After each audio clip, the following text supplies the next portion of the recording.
Hello, mobile കമ്മ്യൂണിക്കേഷൻ്റെ MCQസിൻ്റെ part 3യുമായിട്ടാണ് ഞാൻ വന്നിട്ടുള്ളത്. എൻ്റെ പേര് ഷിജു. നമുക്ക് ആദ്യത്തെ ചോദ്യത്തിലേക്ക് കടക്കാം. അപ്പോൾ ഇതിൽ ഒരു 25 ചോദ്യങ്ങളുണ്ട് കേട്ടോ. അപ്പോൾ നമ്മൾ ആദ്യത്തെ 2 പാർട്ടിലും 25 വീതം ചോദ്യങ്ങൾ ചോദിച്ച് കുറച്ച് കാര്യങ്ങളൊക്കെ അറിഞ്ഞിട്ടുണ്ടാവും അല്ലേ? അപ്പോൾ അതിൻ്റെ തന്നെ ഒരു കണ്ടിന്യൂഷൻ പോലെ തന്നെയാണ് ഇത് വരുന്നത് കേട്ടോ. നമുക്ക് നോക്കാം. മൊബൈൽ കമ്മ്യൂണിക്കേഷൻ്റെ ക്വസ്റ്റ്യൻസ് ആണേ. ആദ്യത്തെ ചോദ്യം, umbrella cell concept helps in. Umbrella cell concept എന്തിനാണ് ഹെൽപ്പ് ചെയ്യാന്നാണ് ചോദിക്കുന്നത്. Options: increasing co channel interference, reducing handoff frequency for fast moving users, reducing call drop rate only, minimizing adjacent channel interference. ഇതെന്തിനാണ് നമ്മൾ ഇത് ഉപയോഗിക്കുന്നതെന്നാണ് ചോദിക്കുന്നത് കേട്ടോ. അംബ്രല്ല സെൽ കോൺസെപ്റ്റ് ഉപയോഗിക്കുന്നതെന്നാണ് ചോദിക്കുന്നത്. അത് actually എന്തിനാണ് ഉപയോഗിക്കുന്നതെന്ന് അറിയോ? It is use for reducing handoff frequency for fast moving users. അതെങ്ങനെ എന്ന് നമുക്കൊന്ന് നോക്കി നോക്കാം. അതായത് അംബ്രല്ല സെൽ എന്ന് പറയുന്നത് ഇതാണ്. വലിയൊരു മാക്രോ സെല്ലിനെയാണ് അംബ്രല്ല എന്ന് പറയുന്നത്. അതായത് ഹൈ സ്പീഡ് ട്രാഫിക്കിൽ, അതായത് നല്ല സ്പീഡിൽ പോയിക്കൊണ്ടിരിക്കുന്ന ഒരു വണ്ടിയാണെങ്കിൽ അതിന് റേഞ്ച് കൊടുക്കുന്നത് ആരായിരിക്കും? ഈ അംബ്രല്ല സെല്ലിൻ്റെ നടുക്കുള്ള ഈ ട്രാൻസീവർ ആയിരിക്കും. ഓക്കെ, ഈ ടവർ ആയിരിക്കും റേഞ്ച് കൊടുക്കുന്നത്. അപ്പോൾ എന്താ സംഭവിക്കുക? ഹൈ സ്പീഡ് ട്രാഫിക്കിന് ഇടയ്ക്ക് ഇവിടെ ഈ ഒരു കുഞ്ഞ് ടവറിൽ നിന്നാണ് റേഞ്ച് കിട്ടിയിരുന്നെങ്കിലോ, ഈ സെല്ലിൽ നിന്ന് വിട്ട് അടുത്ത സെല്ലിലേക്ക് പോകുമ്പോഴേക്കും അടുത്ത ടവറിൽ നിന്ന് റേഞ്ച് കിട്ടണം അല്ലേ? അപ്പോൾ ഹാൻഡ് ഓഫ് ഇങ്ങനെ നല്ലോണം വന്നുകൊണ്ടിരിക്കും. പക്ഷേ ഇവിടെ എന്താണ്? ഒരു വലിയ ടവറാണ് ഇതിന്, ഈ ഒരു അംബ്രല്ല സെല്ലിലുള്ള ടവറാണ് ഇതിന് റേഞ്ച് കൊടുക്കുന്നത്. അപ്പോൾ അതുകൊണ്ട് തന്നെ കവറേജ് കൊടുക്കുമ്പോൾ ലാർജ് അംബ്രല്ല സെല്ലിന് ഹൈ സ്പീഡ് ട്രാഫിക്കിന് വേണ്ടിയിട്ട് ഉപയോഗിക്കാം. സ്മോൾ മൈക്രോ സെൽസ് ആണെങ്കിലോ ലോ സ്പീഡ് ട്രാഫിക്, ചെറിയ സ്പീഡിൽ പോകുന്ന ആളുകൾക്ക്, നടന്നു പോകുന്ന ആളുകൾക്ക്, അവർക്കൊക്കെ എന്ത് മതി? ഈ ചെറിയ മൈക്രോ സെല്ലുകളിലുള്ള ഇത് മതി. ഓക്കെ, അപ്പോൾ മൈക്രോ സെൽസ് ആർക്കാണ്? ലോ സ്പീഡ് ട്രാഫിക്കിനും. അംബ്രല്ല സെൽസ് ഹൈ സ്പീഡ് ട്രാഫിക്കിനുമാണ് ഉപയോഗിക്കുക. അപ്പോൾ ഹൈ സ്പീഡ് ട്രാഫിക്കിൽ ഹാൻഡ് ഓഫ് കുറയ്ക്കാൻ വേണ്ടിയിട്ടാണ് നമ്മളിത് ചെയ്യുന്നത്. ഓക്കെ, അപ്പോൾ ആൻസർ വ്യക്തമല്ലേ? അടുത്ത ചോദ്യത്തിലേക്ക് പോവാം. Which technique minimizes interference by dividing cells into sectors? ഇത് നമ്മൾ പഠിച്ചത് തന്നെയാണ്. സെൽ സ്പ്ലിറ്റിംഗ് ആണോ സെക്ടർ ആക്കുന്നത്? അല്ല. സെക്ടറിംഗ് ആണോ? അതെ, സെക്ടറിംഗ് ആണ്. സെക്ടേഴ്സ് ആക്കിക്കൊണ്ട് നമ്മൾ ഇന്റർഫറൻസ് കുറയ്ക്കുന്നത്, കോ ചാനൽ ഇന്റർഫറൻസ് കുറയ്ക്കുന്നതൊക്കെ നമ്മൾ പഠിച്ചു അല്ലേ? Sectoring reuses directional antennas to create 3 or 6 sectors, reducing co channel interference. Okay, അടുത്ത ചോദ്യം. Diversity reception in mobile communication is used to. Diversity reception എന്തിനാണ് ഉപയോഗിക്കുന്നത് മൊബൈൽ കമ്മ്യൂണിക്കേഷനിൽ എന്നാണ് ചോദ്യം. അപ്പോൾ ഡൈവേഴ്സിറ്റി റിസപ്ഷൻ എന്ന് പറഞ്ഞു കഴിഞ്ഞാൽ അത് ഉപയോഗിക്കുന്നത് നമ്മൾ ആക്ച്വലി ഫെയ്ഡിങ് ഒക്കെ കുറയ്ക്കാൻ വേണ്ടിയിട്ടാണ് കേട്ടോ. ഇറ്റ് ഇംപ്രൂവ്സ് ഡേറ്റ റേറ്റ് ആണോ, കോംബാറ്റ് ഫെയ്ഡിങ് ആണോ? അതെ, it combats fading. Okay, increases capacity ആണോ, റെഡ്യൂസ് ബാൻഡ്വിഡ്ത്ത് ആണോ? ഇത് ഫെയ്ഡിങ്, മൾട്ടിപാത്ത് ഫെയ്ഡിങ് കുറയ്ക്കാൻ സഹായിക്കും. അതായത് ഡൈവേഴ്സിറ്റി ടെക്നിക്സ് എന്ന് പറഞ്ഞാൽ സ്പേസ് ഡൈവേഴ്സിറ്റി ടെക്നിക്ക് ഉണ്ട്, ടൈം ഡൈവേഴ്സിറ്റി ടെക്നിക്ക് ഉണ്ട്, ഫ്രീക്വൻസി ഡൈവേഴ്സിറ്റി ടെക്നിക്ക് ഉണ്ട്. അതെന്താ ചെയ്യാന്നറിയോ? ഞാൻ കാണിച്ചു തരാം. ഇവിടെ നോക്കൂ, ഒരു സിംഗിൾ ലിങ്ക് വഴിയാണെങ്കിൽ ട്രാൻസ്മിറ്റർ ടു റിസീവർ ഒരൊറ്റ കോപ്പി ഓഫ് ദി ട്രാൻസ്മിറ്റഡ് ഡേറ്റയെ റിസീവറിലേക്ക് വരുന്നുള്ളൂ അല്ലേ? എന്നാൽ മൾട്ടിപ്പിൾ ലിങ്കുകൾ ഉള്ളപ്പോൾ ഡൈവേഴ്സിറ്റി ടെക്നിക്കുകൾ ഇതാണ് ചെയ്യുന്നത്. ഓക്കെ, ഡൈവേഴ്സിറ്റി ടെക്നിക്ക് എന്ത് ചെയ്യും? മൾട്ടിപ്പിൾ ലിങ്കുകൾ ഉണ്ടാക്കും. അപ്പോൾ ട്രാൻസ്മിറ്ററിൽ നിന്ന് റിസീവറിലേക്ക് multiple copies of the signal പോകും. അപ്പോൾ അതുകൊണ്ട് തന്നെ ഫെയ്ഡിങ്, ചില ഭാഗങ്ങളിൽ ഫെയ്ഡിങ് വന്നാലും, ഇപ്പോൾ ഇവിടെ ഈ ഭാഗത്തൊരു ഫെയ്ഡിങ് വന്നു, കുഴപ്പമില്ല, ബാക്കി രണ്ടിടത്തും മൾട്ടിപ്പിൾ കോപ്പീസ് പോയിട്ടുണ്ടല്ലോ. അപ്പോൾ അത് വെച്ച് കറക്റ്റ് ചെയ്യാൻ പറ്റും, റിസീവറിൽ അത് കറക്റ്റ് ചെയ്തെടുക്കാൻ പറ്റും. ഓക്കെ, അപ്പോൾ അതാണ് ഡൈവേഴ്സിറ്റി ടെക്നിക്സ് എന്ന് പറയുന്നത്. അടുത്തത്, which of the following multiple access techniques use spread spectrum? spread spectrum എവിടെയാണ് ഉപയോഗിക്കുന്നത്? എവിടെയാണ്? കോഡ് ഡിവിഷൻ മൾട്ടിപ്പിൾ ആക്സസിലാണ് സ്പ്രെഡ് സ്പെക്ട്രം ഉപയോഗിക്കുക കേട്ടോ. അപ്പോൾ TDMA-ക്കകത്താണോ? അല്ല. FDMA അല്ല, CDMA-ക്കകത്താണ് സ്പ്രെഡ് സ്പെക്ട്രം ഉപയോഗിക്കുന്നത്. In CDMA each user signal is multiplied by a unique spreading code. ആ സ്പ്രെഡിങ് കോഡിന് PN കോഡ് എന്നാണ് നമ്മൾ പറയുക. Pseudo noise. സൂഡോ എന്ന് പറഞ്ഞാൽ എന്താണ്? ലൈക്ക്. ഓക്കെ, ലൈക്ക് നോയ്സ് പോലെയുള്ള ഒരു കോഡാണ്. അപ്പോൾ ആൾക്കാർ വിചാരിക്കും, നമ്മുടെ എനിമീസൊക്കെ വിചാരിക്കും അത് നോയ്സ് ആണത്. അപ്പോൾ അത് കഷ്ടപ്പെട്ട് ഡീകോഡ് ചെയ്തെടുക്കാനൊന്നും ശ്രമിക്കൂല. പക്ഷേ ശരിക്കും അത് ഒരു കോഡാണ്. അപ്പോൾ ആ സ്പ്രെഡിങ് കോഡ് ഉപയോഗിച്ചുകൊണ്ട് എന്ത് ചെയ്യും? നമ്മുടെ സിഗ്നലിനെ മൾട്ടിപ്ലൈ ചെയ്യും. അപ്പോൾ അത് കുറേ ഒരു വൈഡർ ബാൻഡ് വിഡ്ത്തിലേക്ക് അത് സ്പ്രെഡ് ആവുകയും അത് നോയ്സ് ആണെന്ന് വിചാരിച്ച് എനിമീസ് അത് എടുക്കാതിരിക്കുകയും ചെയ്യും. എന്നാൽ റിസീവറിൽ എത്തുമ്പോഴോ കൃത്യമായിട്ടുള്ള ഈ അതേ യുണീക്ക് സ്പ്രെഡിങ് കോഡ് വെച്ചിട്ട് തന്നെ അതിനെ ഡീകോഡ് ചെയ്തെടുക്കാൻ ഇവർക്ക് സാധിക്കും. ഓക്കെ, അപ്പോൾ അതാണ് സൂഡോ നോയ്സ് എന്ന് പറഞ്ഞാൽ. അപ്പോൾ CDMAക്ക് എന്തൊക്കെ ഗുണമുണ്ടെന്ന് നമ്മൾ പഠിച്ചു. കുറച്ച് കഴിഞ്ഞ ദിവസത്തെ ഇതിലും നമ്മൾ പഠിച്ചു. അതിൽ സ്പെക്ട്രം എഫിഷ്യൻസി തരുന്നുണ്ട് അല്ലേ, എഫിഷ്യൻസി കൂടുതലാണ്. അതേപോലെ സൂഡോ നോയ്സ് സിഗ്നൽസ് ആണ് ഉപയോഗിക്കുന്നത്, അതേപോലെ സ്പ്രെഡിങ് കോഡ്സ് ആണ് ഉപയോഗിക്കുന്നത്, സ്പ്രെഡ് സ്പെക്ട്രം ആണ് ഉപയോഗിക്കുന്നത്. Okay, main advantage of CDMA in satellites is, എന്താണ് CDMAയുടെ അഡ്വാൻറ്റേജ്? സിമ്പിൾ റിസീവേഴ്സ് ആണോ? അത്ര സിമ്പിൾ ഒന്നും അല്ല റിസീവേഴ്സ് കേട്ടോ. Increased bandwidth efficiency and resistance to interference. അതെ, നമ്മളിപ്പോൾ പറഞ്ഞ കാര്യമാണത്. ഓക്കെ, അപ്പോൾ ബാൻഡ് വിഡ്ത്ത് എഫിഷ്യൻസിയും തരുന്നുണ്ട്, എഫിഷ്യൻസി കൂടുതലാണ്, സ്പെക്ട്രം എഫിഷ്യൻസി കൂടുതലാണ്. അതേപോലെ തന്നെ ഇൻ്റർഫറൻസിന് റെസിസ്റ്റൻ്റ് ആണ്. കാരണം എന്താണ്? ഇൻ്റർഫറൻസ് ഇമ്മ്യൂണിറ്റി വരുന്നത് എന്തുകൊണ്ടാണ്? നോയ്സ് പോലത്തെ സിഗ്നൽ ആയതുകൊണ്ട് തന്നെ ആൾക്കാർക്ക് അത് പെട്ടെന്ന് ഒരു ഡാറ്റ സിഗ്നൽ ആയിട്ട് വാലിഡ് ആയിട്ടുള്ള ഡാറ്റ ആയിട്ട് തോന്നില്ല എനിമീസിനൊന്നും. ഓക്കെ, അതുകൊണ്ട് തന്നെ അത് വളരെ സേഫ് ആണ്. ഓക്കെ, അടുത്തത് the GSM extension that provides packet data services. GSM എക്സ്റ്റൻഷനിൽ പാക്കറ്റ് ഡേറ്റ സർവീസ് തരുന്നത് ആരാണ്? അപ്പം നമ്മൾ പണ്ടൊക്കെ പഴയ കാലത്ത് ഫോൺ ഉപയോഗിച്ചിരുന്നവർക്ക് അറിയാം, ആദ്യം സ്മാർട്ട് ഫോണുകളൊന്നും ഉണ്ടായിരുന്നില്ല. പിന്നെ പതുക്കെ സ്മാർട്ട് ഫോൺസ് വന്നു തുടങ്ങിയപ്പോൾ MMS ഒക്കെയാണ് നമ്മൾ ആദ്യം അയക്കുക. അത് കഴിഞ്ഞിട്ട് അവിടെ നമ്മൾ GPRS ആണ് ഉപയോഗിച്ചിരുന്നത്. ഓർമ്മയുണ്ടോ? എഡ്ജ് അല്ല, GPRS ആണ് നമ്മൾ ഉപയോഗിച്ചിരുന്നത്. GPRS 2.5G ആണ് ആദ്യമായിട്ട് packet switched data transfer hello ചെയ്തത്. ഓക്കെ, GSM എന്ന് പറഞ്ഞാൽ 2G മോഡലാണ്. അതിൽ GPRS ഒക്കെ വരുന്നത് 2.5Gക്കകത്താണ് കേട്ടോ. അപ്പോൾ അതിനകത്ത് MMS ഇൻ്റർനെറ്റ് ഒക്കെ ഉപയോഗിക്കാൻ വേണ്ടി ഹെൽപ്പ് ചെയ്തിരുന്ന ആരാണ്? GPRS ആണ്, ജനറൽ പാക്കറ്റ് റേഡിയോ സർവീസ് ആണ് കേട്ടോ. ഈ GPRS ഇപ്പോൾ ഉപയോഗിക്കുന്നുണ്ടോ? ഇല്ല, GPRS ഇപ്പോൾ ഉപയോഗിക്കുന്നില്ല കേട്ടോ. അടുത്തത്, which of the following reduces co channel interference? Co channel interference കുറയ്ക്കുന്നത് എങ്ങനെയാണ്? കോ ചാനൽ എന്ന് പറഞ്ഞാൽ എന്താണ്? ഇപ്പോൾ ഒരു ക്ലസ്റ്റർ ഓഫ് സെൽസ് ഉണ്ടെന്ന് വിചാരിക്കുക. ഇപ്പോൾ ഇത് ഇങ്ങനത്തെ ഒരു 7-8 എണ്ണം ഉണ്ടെന്ന് വിചാരിക്കുക കേട്ടോ.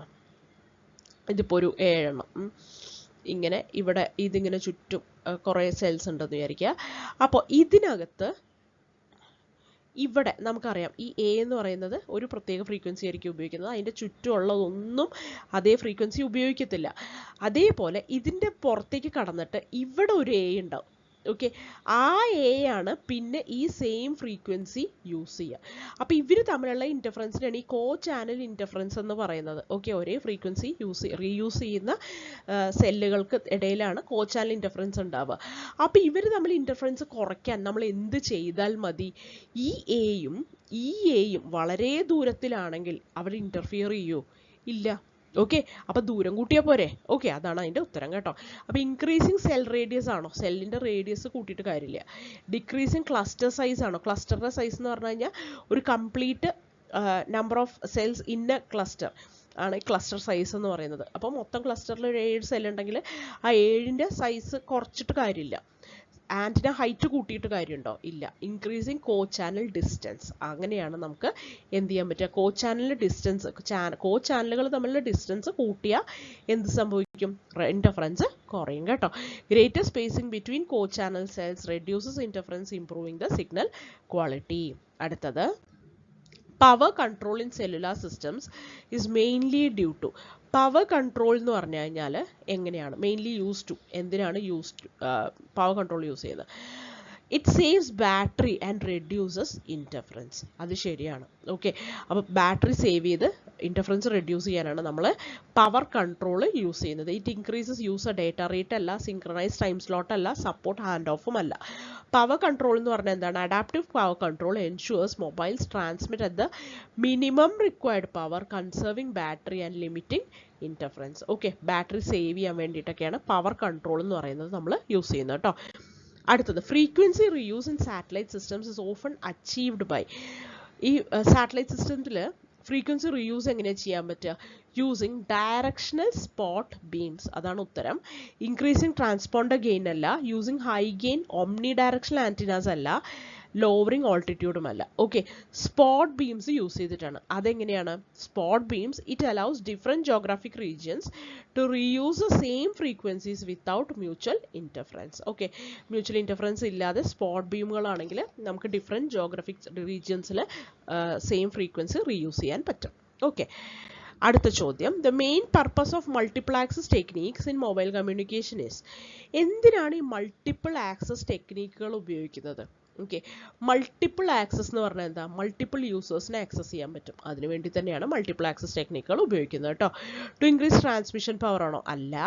To allow multiple users to share the same spectrum, അതാണ് ഉത്തരം കേട്ടോ. ടു റെഡ്യൂസ് മോഡുലേഷൻ കോംപ്ലക്സിറ്റി അല്ല. ടു ഇംപ്രൂവ് ആൻറ്റിന ഗെയിനും അല്ല. Okay, multiple access techniques enable several users to use the same channel simultaneously by separating them in time വെച്ചിട്ടാണെങ്കിൽ നമ്മൾ TDM എന്ന് പറയും, ടൈം ഡിവിഷൻ മൾട്ടിപ്ലെക്സിംഗ്. ഫ്രീക്വൻസി ആണെങ്കിൽ FDM എന്ന് പറയും, കോഡ് ആണെങ്കിൽ CDM എന്ന് പറയും. ഓക്കെ, അങ്ങനെയാണ് മൾട്ടിപ്പിൾ ആക്സസ് ടെക്നിക്സ് നമ്മൾ മെയിൻ പർപ്പസ് അതിൻ്റെ അതാണ് കേട്ടോ. മൾട്ടിപ്പിൾ യൂസേഴ്സിനെ ഉൾക്കൊള്ളിക്കാൻ വേണ്ടിയിട്ടാണ്. അടുത്തത്, in FDMA users are separated by. FDMAക്കകത്ത് യൂസേഴ്സിനെ എങ്ങനെയാണ് സെപ്പറേറ്റ് ചെയ്തിട്ടുള്ളത്? നമുക്കറിയാം, ഓരോന്നും ടൈം സ്ലോട്ട് വെച്ചിട്ടാണോ? അല്ല, ടൈം സ്ലോട്ട് വെച്ചിട്ട് TDMAക്കകത്താണ് സെപ്പറേറ്റ് ചെയ്തിട്ടുള്ളത്. FDMAക്കകത്ത് ഫ്രീക്വൻസി ബാൻഡുകൾ വെച്ചിട്ടാണ് സെപ്പറേറ്റ് ചെയ്തിട്ടുള്ളത്. അതായത് അവൈലബിൾ ഫ്രീക്വൻസിനെ കുറേ ഫ്രീക്വൻസി ചാനലുകളായിട്ട് കൊടുത്തിട്ട് ഓരോ യൂസർക്കും ഓരോ ഫ്രീക്വൻസി ചാനൽ കൊടുത്തിട്ടുണ്ടാവും കേട്ടോ. അങ്ങനെയാണ് FDMAക്കകത്ത് യൂസേഴ്സിനെ സെപ്പറേറ്റ് ചെയ്തിട്ടുള്ളത്. അടുത്തത്, in TDMA users separated by frequency bands ആണോ? അല്ല, അത് നമ്മൾ പറഞ്ഞു, ഇപ്പോൾ FDMA ആണെന്ന് പറഞ്ഞു അല്ലേ. ടൈം സ്ലോട്ട്സ് ആണോ? അതെ, ടൈം സ്ലോട്ട്സ് വെച്ചിട്ട് ചെയ്യുന്നതാണ് എന്ത്? TDMA എന്ന് പറയുന്നത്. Okay, CDMA. In CDMA users are separated by. CDMAക്കകത്ത് യൂസേഴ്സിനെ സെപ്പറേറ്റ് ചെയ്യുന്നത് എങ്ങനെയാണ്? അത് യൂണീക്ക് കോഡുകൾ വെച്ചിട്ടാണ് കേട്ടോ. C ആണ് അവിടെ ഉത്തരം. All users transmit simultaneously on the same frequency using unique spreading codes. Okay, which of the following access techniques uses guard bands? അത് കഴിഞ്ഞ ദിവസം നമ്മൾ പഠിച്ചാണ് അല്ലേ. ഗാർഡ് ബാൻഡുകൾ യൂസ് ചെയ്യുന്ന ആരാണ്? FDMAക്കകത്താണ്. ഒരു ഫ്രീക്വൻസി ബാൻഡ് F1 ഉണ്ട്, ഒരു F2 ഉണ്ടെങ്കിൽ രണ്ടും അടുത്തടുത്ത് വെക്കില്ല, ഇടയിലൊരു ഗാർഡ് ബാൻഡ് വിടും അല്ലേ. അപ്പോൾ അത് ആരാണ്? FDMA ആണ് അങ്ങനെ ചെയ്യുക. It need small guard bands between channels to prevent adjacent channel interference. Which access technique uses guard time to avoid overlap? Guard time കൊടുക്കുന്നത് ആരാണ്? അപ്പോൾ ടൈം കൊടുക്കുന്ന ആരായിരിക്കും? TDMA ആയിരിക്കും അല്ലേ. അതെന്തുകൊണ്ടാണ്? TDMAയുടെ സ്ലോട്ടുകൾ ഓവർലാപ്പ് ചെയ്യാതിരിക്കാൻ വേണ്ടിയിട്ട് ഗാർഡ് ടൈം കൊടുക്കും. അതായത് TDMAക്കകത്ത് ഓരോ ഇപ്പോൾ 1, 2 എന്ന് പറഞ്ഞിട്ട് ഓരോ യൂസറിനും ഓരോ സമയം കൊടുത്തിട്ടുണ്ടെന്ന് വിചാരിക്കുക. ഓക്കെ, ഒരു 2 നാനോ സെക്കൻഡ് വെച്ചിട്ട് ഓരോരുത്തർക്ക് കൊടുത്തിട്ടുണ്ടെങ്കിൽ ഈ 2 നാനോ സെക്കൻഡ് കഴിയുമ്പോൾ അടുത്ത ആൾ ഇത് ചെയ്യണമല്ലോ, അടുത്ത ആൾക്ക് ട്രാൻസ്മിറ്റ് ചെയ്യാമല്ലോ. അപ്പം അവിടെ ഒരു ഓവർലാപ്പ് സംഭവിക്കാതിരിക്കാൻ, ഒരു പ്രൊപ്പഗേഷൻ ഡിലേ എന്തെങ്കിലും വന്നു കഴിഞ്ഞാൽ ഒരു ഓവർലാപ്പ് സംഭവിക്കാതിരിക്കാൻ ഒരു ചെറിയ ഗാർഡ് ടൈം അവിടെ വിടും. ഓക്കെ, അവിടെ ആരും ട്രാൻസ്മിറ്റ് ചെയ്യില്ല. അത് കഴിഞ്ഞിട്ടാണ് രണ്ടാമത്തെ ആൾ 2 നാനോ സെക്കൻഡ് ഉപയോഗിച്ചിട്ട് ട്രാൻസ്മിറ്റ് ചെയ്യാം. ഓക്കെ, അപ്പം അങ്ങനെ ഒരു ഗാർഡ് ടൈം കൊടുക്കുന്നത് TDMA ആണ്. Which access scheme requires strict synchronization between users? Correct synchronisation വേണ്ടത് ആർക്കാണ്? അത് TDMAക്കകത്തായിരിക്കും അല്ലേ. കാരണം നമ്മളിപ്പോൾ പറഞ്ഞ പോലെ ആദ്യത്തെ 2 നാനോ സെക്കൻഡ് ഒരാൾ ട്രാൻസ്മിറ്റ് ചെയ്തു കേട്ടോ, രണ്ടാമത്തെ ആൾ അടുത്ത 2 നാനോ സെക്കൻഡ് ട്രാൻസ്മിറ്റ് ചെയ്തു. ഇത് അയക്കുമ്പോൾ കറക്റ്റ് ഒരു പ്രൊപ്പഗേഷൻ ഡിലേ വന്നിട്ട് നമ്മളിവിടെ എടുക്കണം. ഫസ്റ്റ് ആളുടെ എടുക്കുമ്പോൾ ഈ വന്നുകൊണ്ടിരിക്കുന്നതിനിടയിൽ കുറേ നേരം കഴിഞ്ഞിട്ടായിരിക്കും ചിലപ്പോൾ 2 വന്നത്. അപ്പം നമ്മൾ ചിലപ്പോൾ 1 തന്നെയാണ് 2 എന്ന് പറഞ്ഞിട്ട് ചിലപ്പോൾ എടുത്തു പോകും.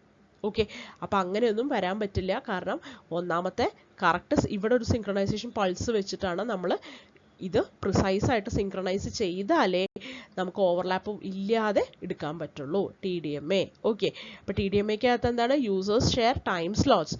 So precise synchronization is essential to prevent the overlap. അടുത്തത്, in FDMA channel bandwidth typically. Channel bandwidth എങ്ങനെയായിരിക്കും? ടിപ്പിക്കലി എങ്ങനെയായിരിക്കും FDMAക്കകത്ത് ഒരു കംപ്ലീറ്റ് ഇപ്പോൾ GSMൽ FDMA യൂസ് ചെയ്യുന്നുണ്ടെന്ന് നമ്മൾ പറഞ്ഞു അല്ലേ. അതിനകത്ത് 25 MHz എന്ന് പറയുന്നതിനെ മൊത്തം ഫ്രീക്വൻസീനെ നമ്മൾ 124 കാരിയേഴ്സ് ഈച്ച് ഓഫ് 200 kHz എന്നൊക്കെ പറഞ്ഞ് നമ്മൾ പഠിച്ചിരുന്നു അല്ലേ.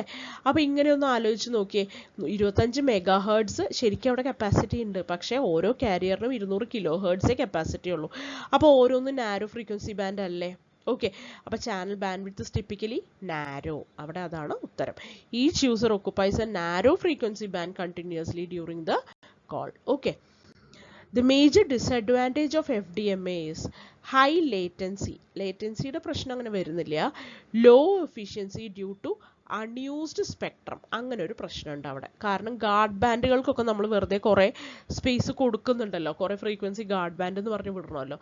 അതുകൊണ്ട് തന്നെ ബാൻഡ് വിഡ്ത്ത് യൂട്ടിലൈസേഷൻ എഫിഷ്യൻസി വളരെ കുറവായിരിക്കും അവിടെ. ഓക്കെ, അടുത്തത് TDMA is used in which cellular standard? TDMA എവിടെയാണ് ഉപയോഗിക്കുന്നത്? GSM-നകത്ത്, AMPS അല്ല, IS-95 അല്ല, LTE അല്ല, GSM-നകത്താണ് TDMA യൂസ് ചെയ്യുന്നത്. GSM-നകത്ത് എന്താണ് TDMA-യും FDMA-യും കൂടെയാണ് ഉപയോഗിക്കുന്നത്, നമുക്കറിയാലോ. അടുത്തത് FDMA is used in which generation of mobile systems? FDMA ആദ്യം ഉപയോഗിച്ചത് എവിടെയാണ്? 1G സിസ്റ്റത്തിലാണ് കേട്ടോ. 1G-ക്കകത്താണ്, അനലോഗ് സിസ്റ്റത്തിലാണ്. AMPS ഒക്കെ പോലത്തെയിലാണ് FDMA ആദ്യമായിട്ട് ഉപയോഗിക്കുന്നത്. അനലോഗ് വോയിസ് ട്രാൻസ്മിഷന് വേണ്ടിയിട്ടാണ് FDMA ഉപയോഗിക്കുന്നത് കേട്ടോ. അടുത്ത ചോദ്യം, CDMA is primarily used in. CDMA എവിടെയാണ് യൂസ് ചെയ്യുക? WCDMA, വൈഡ് CDMA എന്നൊക്കെ നിങ്ങൾ കേട്ടിട്ടുണ്ടാവും അല്ലേ? അത് 3G ആണ്.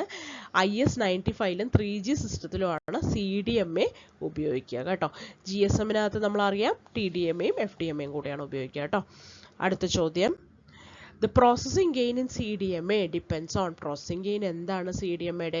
Chip rate divided by data rate ആണ് കേട്ടോ. GP എന്ന് പറയുന്ന പ്രോസസ്സിംഗ് ഗെയിൻ എന്ന് പറയുന്നത് chip rate divided by data rate ആണ്. ഓക്കെ, അപ്പോൾ chip rate and data rate ആണ് എന്തിനെ ഡിസൈഡ് ചെയ്യുക?